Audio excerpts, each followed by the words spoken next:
दोदा हाँ होशू हीअं जेको दरिया अॼु मौज मस्ती में पंहिंजे अखियुनि आॾो ईअं वही रहियो आहे शायदि सुभाणे इहो ईअं न वहे। ही दरिया सिंधु माथरी जी सुञाणप आहे। ही सरस्वती कॾहिं सुकी न थी सघे।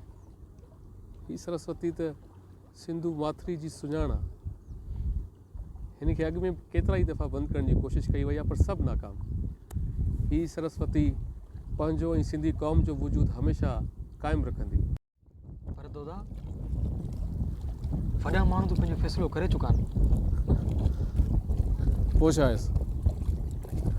फ़ैसिला बदिलजी बि सघजनि था। ही सिंधु कंहिंजे मुठ में अचण वारो न आहे। ही बादशाह आहे। ही पंहिंजा रस्ता पाण ठाहींदो।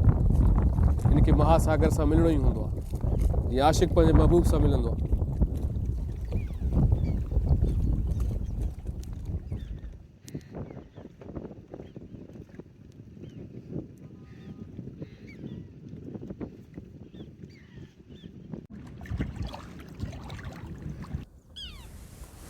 पर यार मूंखे डपु आहे त इहो दरिया किथे पंहिंजो दुश्मन न थी पवे।